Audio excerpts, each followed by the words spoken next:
Hello students, in this lecture you learn about electric field lines, electric flux and Gauss's law, which gives a relation between electric flux and the charge. In the previous lecture you had learned that suppose there is a charge, then all around it there is electric field, and if the charge its value is q, then the value of the electric field at some distance r is equal to 1 upon 4 pi epsilon 0 q by r square. The direction of this electric field depends on the sign of that charge. If the sign of that charge is positive, then the direction is radially directed away. So I have shown here for 4 points, it is radially directed away from the positive charge. If the charge is negative, then from that point it is radially directed towards the negative charge, and this electric field is there all around and at all points up to the infinity. Now let us find out what are electric field lines. Let us consider a positive charge. Now, as one goes away from the positive charge, the value of the electric field become less and less. But even at infinity, electric field is present. So in fact, at infinity, it will reduce to 0 by the formula E equal to 1 upon 4 pi epsilon 0 q by r square. Now, suppose you take a positive test charge and keep it close to, let us say, this positive source charge, then it will get repelled, because positive and positive get repelled, and it will move like this up to the infinity, because at infinity the force becomes 0. If we keep it here, then it will move in this direction up to the infinity. Now this path along which a positive test charge will move, that is called as the electric field lines. Now here, as I mentioned here, direction of electric field is radially outward. So in this case, the direction of electric field will be along the electric field lines. So in fact, electric field lines gives the pictorial representation of the electric field. Similarly, for a negative charge, if we keep the positive test charge at infinity, then because the source charge is negative, it will get attracted towards the negative source charge, so it will move in this direction. If we keep it here somewhere at infinity, then it will move toward in this direction toward the negative source charge. So now this, what is drawn here, they are the electric field lines, because electric field lines are the path along which the positive test charge moves. If you draw here, as we have seen earlier, that for negative source charge, the direction of electric field is radially inward. That means direction of electric field is along the electric field lines. Similarly, if you take one positive charge, another negative charge, if we keep these are the source charges, one positive, other negative. If we keep positive test charge, then because of this positive source charge, it will get repelled. Because of this negative source charge, it will get attracted. So that positive test charge will move along this path. If we keep it here, it will move along this path. If we keep it here, it will move along this path. So these curves are also called as the electric field lines. Now here, since they are curved, so here everywhere electric field is there. To find a direction at any point on that curve, you will draw the tangent. So tangent at a point to the electric field line gives a direction of electric field. So from the electric field lines, we can get the electric direction of electric field. Now here, the definition of electric field line says, in general it is given, are imaginary lines or curve drawn in a such a way that tangent at any point on it gives a direction of electric field at that point. Now when you draw electric field lines, you get ideas of two things. One is a direction of electric field. Other is it gives a idea of the magnitude of the electric field, because if the lines are closer, then electric field is larger as compared to when the lines are further about. The electric field is weaker, because we know that from any charge, as one goes away, the value of the electric field becomes less and less. So in fact what happens, as these electric field lines are proceeding further, distance between them will increase. So that's why if the electric field lines are close to each other, the field is weak in that area. Where they are far apart, where the electric field lines are close together, the field is strong in that area, and where they are far apart, the electric field is weaker. So this electric field line gives the pictorial representation of the electric field. It gives the idea of the magnitude as well as the direction. Now suppose electric field lines are equally spaced, parallel to each other and equally spaced. Equally spaced means what? Value of the electric field is same everywhere. That means it is gives and direction also is same. So it is called a uniform electric field.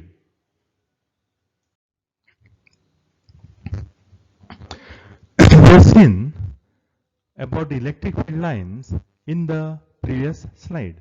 In fact, the electric field lines, they never cross each other. And you will find that in the previous slide, electric field lines originate perpendicular from the positive charge and terminates perpendicular on the negative charge. They do not cross each other.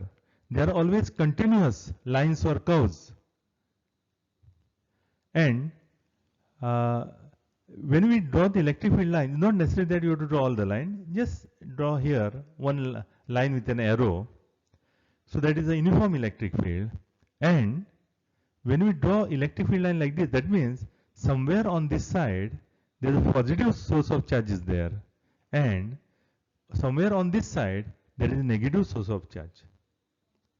So here positive source of charge means the line will originate from that, and on this side negative source charge means it will terminate on the negative charge. So now here in this region electric field is there.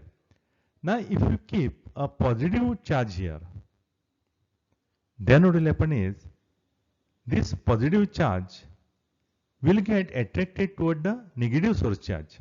So that means it will experience the force toward the negative source charge, which means a positive charge in the external electric field experiences the force in the direction of the external electric field.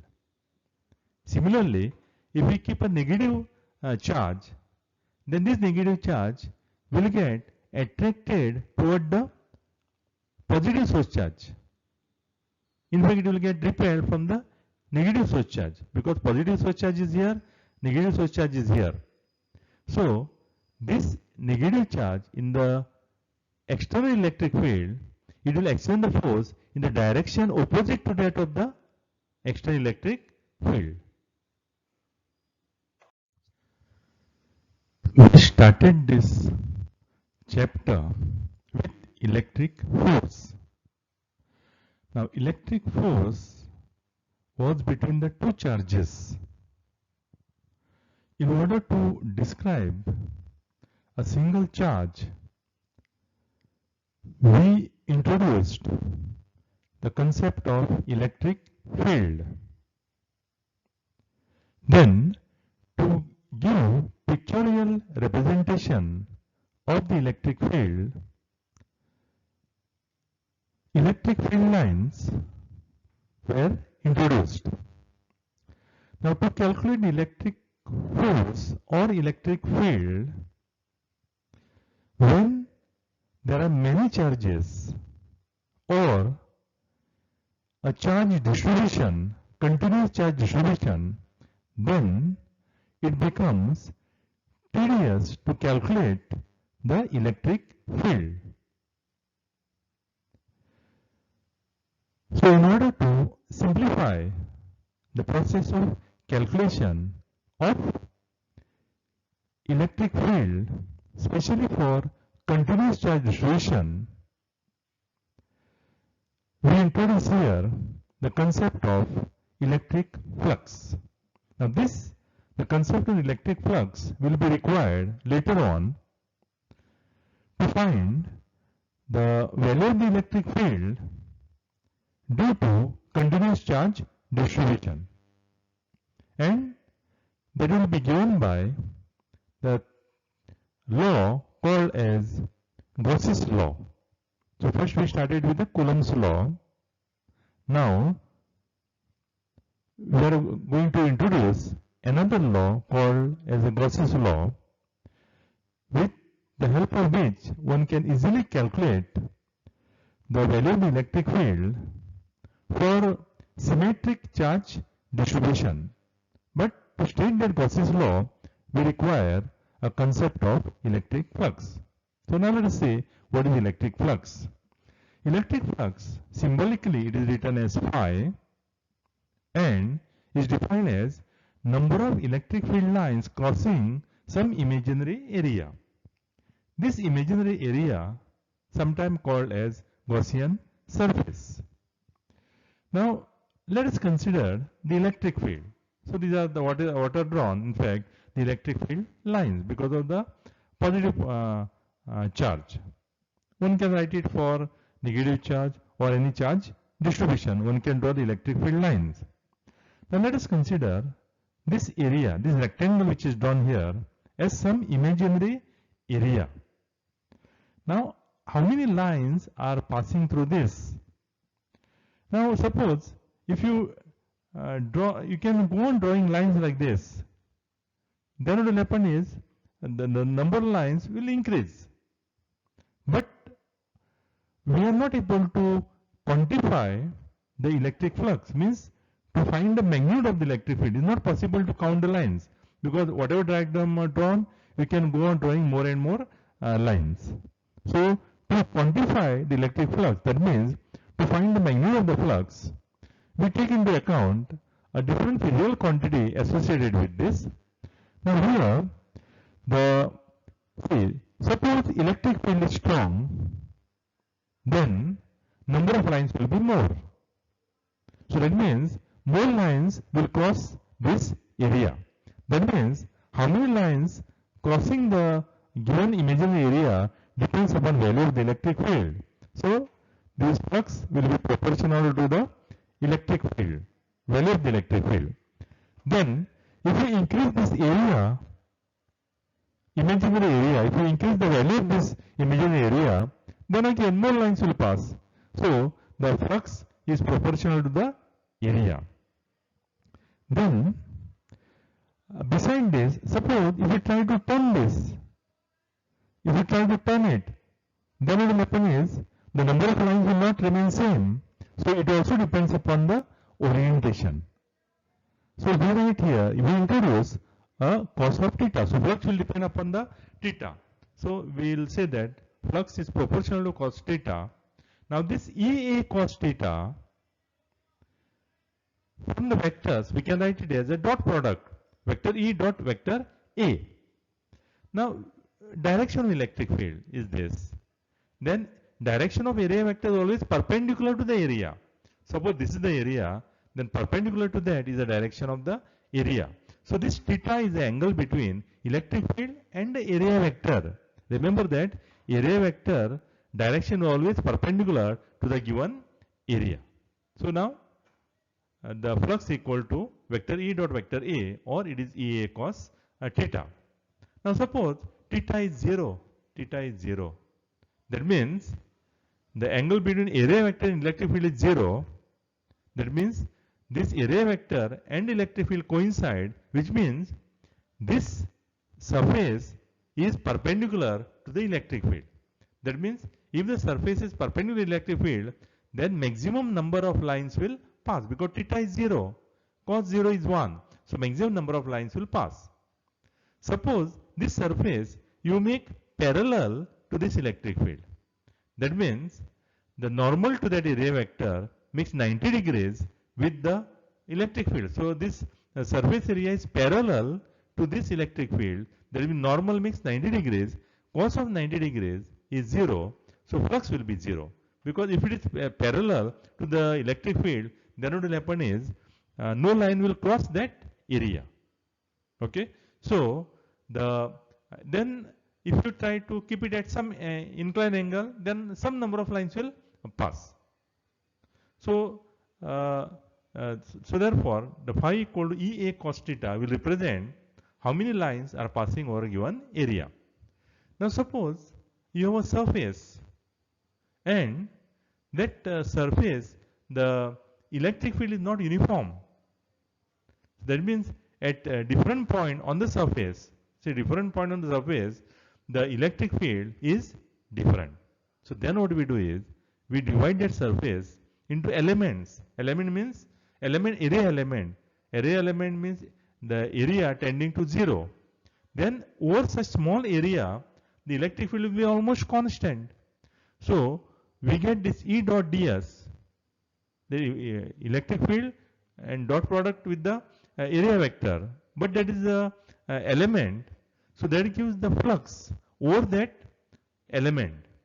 To find out total flux over the full surface, you integrate with respect to area. That means that surface integral, or it is a double integral. So the flux can be represented as integral, and that is a double integral or surface integral vector E dot vector ds. Now let us state what is called as a Gauss's law. And in fact, the concept of flux was introduced to you in order to state this Gauss's law, and this Gauss's law is very useful, especially to find electric field due to the continuous charge distribution which is symmetric. Now according to this Gauss's law, total flux over a closed surface. Now this closed surface is imaginary surface. It is not a surface of a charged body. It is an imaginary surface. Suppose you consider some closed surface, then total flux over the closed surface is 1 upon epsilon 0 times the charge enclosed inside the surface. So flux equal to 1 upon epsilon 0 times Q. The Q is a charge inside. Now remember that if the charge is outside, that will not contribute to the flux. And if there are many point charges inside, then you have to take an algebraic sum of the charges inside, total charge inside. So it is a total charge enclosed inside the closed surface. Then, as we have written in the previous case, this flux can be written in terms of the integral, this surface integral, and here a loop is shown. A circle is drawn in that integral to show that loop integral. Loop integral because here we take a closed surface. So loop integral of vector E dot vector ds. So remember that this loop integral is a surface integral, and that is a double integral, is equal to Q by epsilon 0. Or you can write this as that vector ds can be written as its unit vector n cap. The symbol n is used because area vector, the direction is always normal to the given surface into magnitude, which is ds, that is equal to Q by epsilon 0. So remember that Q is the total charge which is enclosed inside the surface, and the charge outside that closed surface which you have chosen, it will not contribute to the flux, hence for the electric field. So let us prove the Gauss's law. Now to prove the Gauss's law, let us say that some charge Q is there. In this case, we prove it for the point charge, but there can be a set of charges, or it can be a continuous charge distribution, and we choose a closed surface. This is a closed surface. So all around that charge Q, a closed surface is present. Then we will consider, now here upon over the closed surface, the electric field will be different. It will have different directions. It is a, if you can say point charge, direction will be different. And we will consider a very small area element of area ds over that surface. This is a Gaussian surface. See what is called here is a Gaussian surface, closed surface. It's not physical surface. It is imaginary surface. And inside that, charge q is there. Now we have chosen this surface area, element area, at a distance r from that charge. So over this, what will happen is the electric field will be almost same because the ds is an element. So this ds is tending to 0. That electric field will be, due to a point charge q, it is q upon 4 pi epsilon 0 vector r by r cube. We use the earlier formula which we have written. Then the total flux over this full closed surface from the previous slide, it is phi, and that is equal to, so surface integral, and it is a loop integral because closed surface, vector E dot ds. Then we write this as vector E dot n cap ds. Then we substitute vector E as q upon 4 pi epsilon 0 vector r by r cube dot n ds. Now q 4 pi epsilon 0 comes out, and what remains inside is this loop integral of vector r dot n cap divided by r ds by r square. So we write it for some purpose, we say write this r cube as r n r square. So why we have written here as a separate thing? Because this quantity, this integrand, in fact, is d omega. It is solid angle subtended by ds at O. Now solid angle means a plane angle is angle between the two lines. The solid angle, see the plane angle is a two-dimensional. Solid angle is a three-dimensional. So but this area ds which is there, at this point it subtend a cone.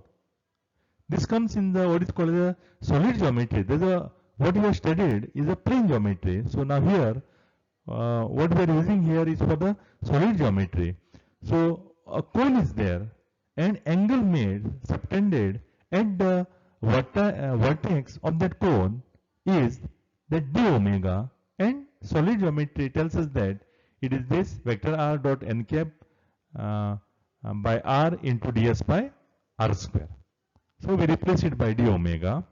Then integral of d omega is omega, but the limit is going from 0 to 2 pi. Just for plane angle, the limit for theta goes from 0 to 2 pi. But for solid angle, it is 0 to 4 pi. Then substitute upper limit minus substitute lower limit, 4 pi minus 0, and then it leads to q by epsilon 0. So that means phi equal to q by epsilon 0, and that is the proof of the Gauss's law. So this we have proved. This is a flux equal to q by epsilon 0. It is called as integral form of the Gauss's law for a point charge. Suppose inside that closed surface there are many charges, then you have to take a sum of them. See, the charge is a scalar quantity, so you have to take the sign into account. If the charge is negative, you have to consider that minus sign. So we generalize it for many charges which are inside. So total charge is sum of the individual charges, and it is the algebraic sum. This is algebraic sum. You have to take a sign into account. Then for a continuous charge distribution, we can write in terms of volume charge density. Suppose you have this volume charge distribution inside the closed surface, then the volume charge density equal to charge divided by volume. So charge equal to volume charge density into the volume, and we take an integral of that because it is a continuous, that this charge is continuously distributed inside the volume. So we take an integral over V, that means it is a volume integral or triple integral of rho dV. So we have generalized it. This is for the discrete charges, this is for the continuous charge distribution. Then we use a divergence theorem. On this left hand side, we use the divergence theorem. And we know that according to divergence theorem, the surface integral of the function is equal to volume integral of the divergence of the function. So surface integral, so when ds comes, volume integral, so dv comes. So this is a divergence theorem. And here say we are using it to simplify, as I was mentioning in that section 1, in the chapter 1, vector analysis, that divergence theorem is useful to simplify the equations in the derivation. So here we are using it now. So surface integral of the function is equal to the volume integral of the divergence of the function. Divergence is del dot E. Then here, see this integrand, both on the both side, the volume integral is there. So because of equality, so their integrands will be equal. So integrand on this side, left hand side, is del dot E. On this side, if you can take epsilon 0 inside, so integral become rho by epsilon 0. Now this is called as a differential form of the Gauss's law, because del means derivative. So we have two forms. One is integral form, other is differential form, the Gauss's law. Next, we'll see the consequence of this Gauss's law. That is the important results of Gauss's law. Let us consider the basic properties of the charge conductor, and we'll see how we can apply the Gauss's law here. Suppose you take a conductor, a neutral conductor, and keep it inside the electric field. Now, even the conductor is a neutral, inside there are free electrons. So these free electrons, being a negative charge, will experience the force in the direction opposite to that of electric field. So they will come here on the surface and remain there. They remain on the surface, electrons. So negative charge on the surface. So it will leave behind positive charges on the other surface. So total charge is 0. Earlier it was neutral, now also is neutral. So induction has taken place. There is separation of the charges. Then because of this positive charge here and negative charge here, it gives rise to electric field from positive to negative inside.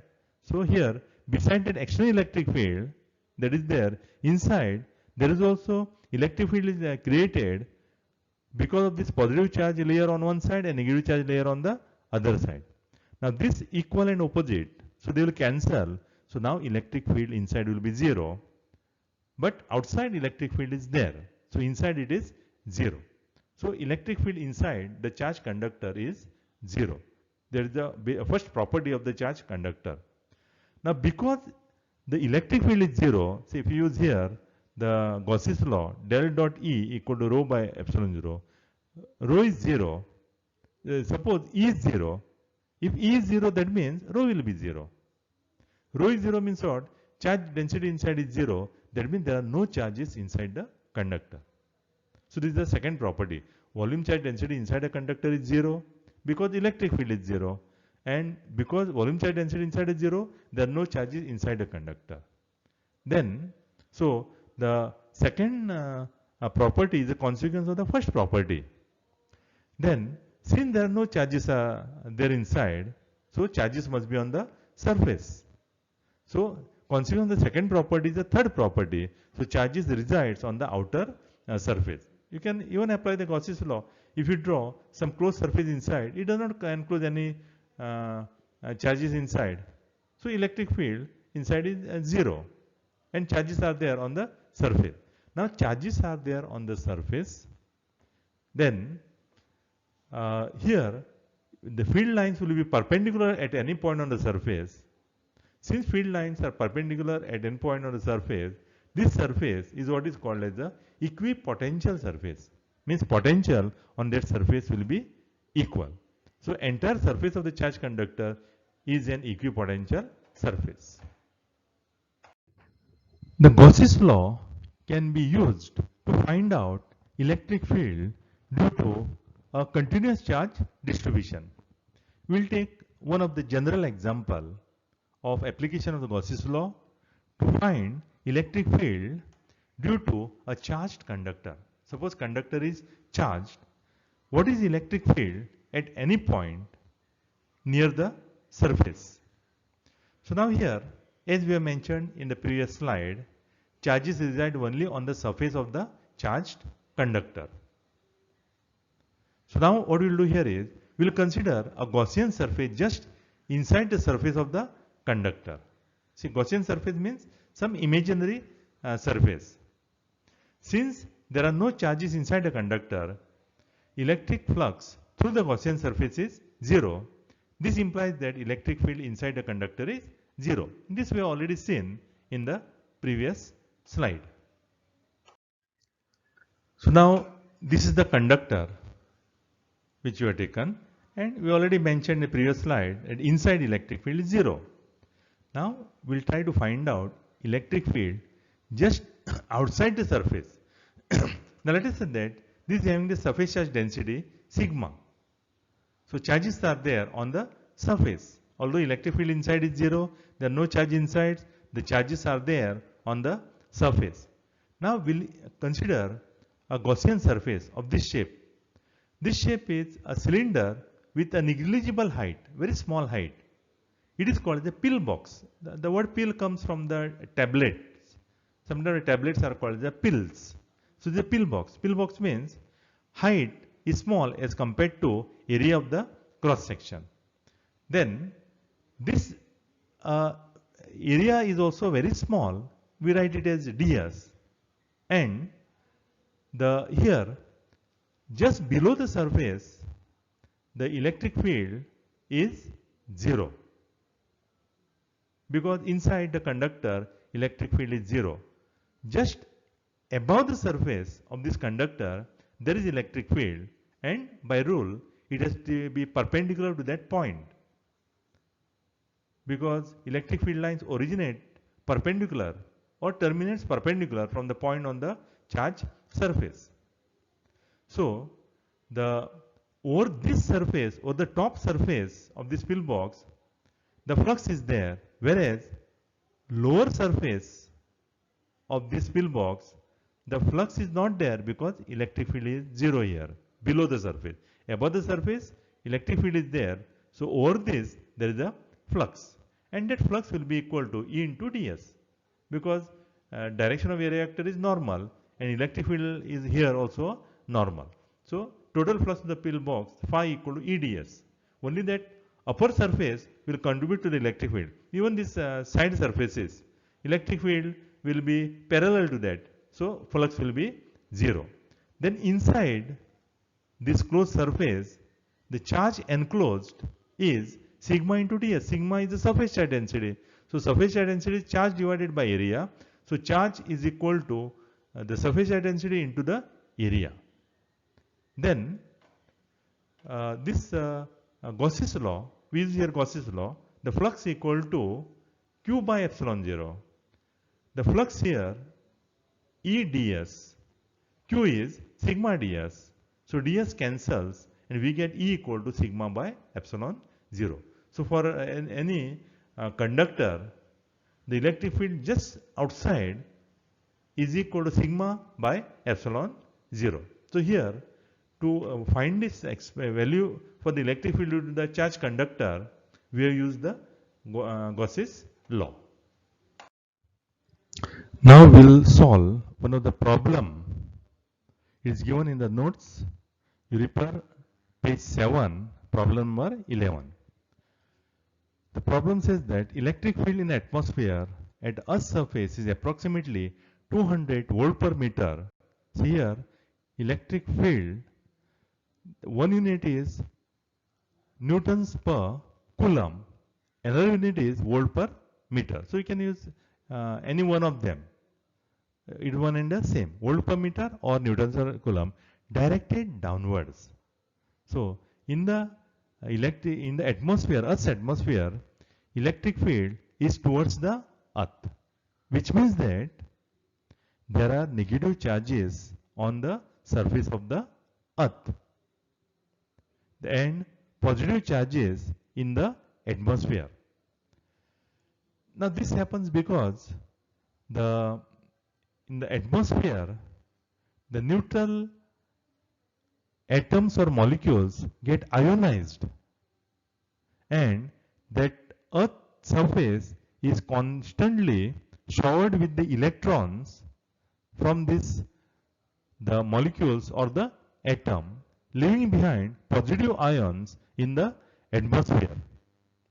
And at any time on the surface of the earth, there is constant amount of the negative charges. Because what happens is, the atmosphere will shower the earth with the free electron, but some of that electron again combine with the atom or a molecule to form the neutral atom or molecule. So earth is a hollow sphere of the charge and solid sphere of the mass. Now this is on the surface. At 1400 meter above the earth's surface, the electric field in the atmosphere is only 20 volt per meter. So at higher up, the electric field is less, whereas near the surface it is more. Again directed downwards. So everywhere it is directed toward the earth. What is the average charge density below 1400 meters? So below 1400, we have to find out what is the charge density. Now is it due to positive ion or negative ion? This charge density due to what? Positive ion or negative ion? Again, it is a positive ion, as I explained earlier. So now what we will do is, to calculate the surface charge density, we take like this coordinate system, x-axis, y-axis and z-axis. Then you consider the cube like this. This is a cube. Cube means what? There are 6 faces. Each face is a square. Now this lower face is in the xz plane. Let us say that it is on the surface of the earth. Upper face, again it is in xz plane, but it is about 1400 meters above this, above the surface of the earth. And see here, first of all, for this lower face, we write here area vector A1, lower face. The magnitude of each of the area of each of the face is same. So I'll call it A. Now here minus j cap is written because see the area vector is always perpendicular out of the, see this is a closed surface. This cube is a closed surface. So it is perpendicular out. Perpendicular out means it is along the negative y-axis. So minus j cap is there. Then electric field on the surface is 200 newtons per coulomb or volt per meter. Again, it is minus j cap is multiplied there because direction is downward. So y-axis is upward. So downward is minus y-axis. So it is minus j cap is multiplied. Then the side, the length is 1400. Length of the side is 1400 meters. So at 1400 meters, it is given that this electric field is 20 volt per meter or 20 newtons per coulomb. Now again, it is directed downward. So directed along negative y-axis. So minus j cap is multiplied. And on the top face, the area vector is perpendicular out. See, perpendicular to that face, surface, out of that. So it is directed upward. So vector A2 is A, value is A because area of this top face or lower face or any other face is same, that is A, and plus j cap because it is directed along the positive y axis. So now we calculate the flux over this closed surface. See, this cube is a closed surface and this closed surface cube has 6 faces. So total flux over this cube, that means total flux over these 6 faces of the cube, and that we have written as phi. Now this total flux is made of the flux passing through each and every face of this cube. Now as far as these vertical faces are concerned, these vertical faces, they are parallel to the direction of electric field. Since electric field is vertically downward, so it is parallel to these 4 vertical faces.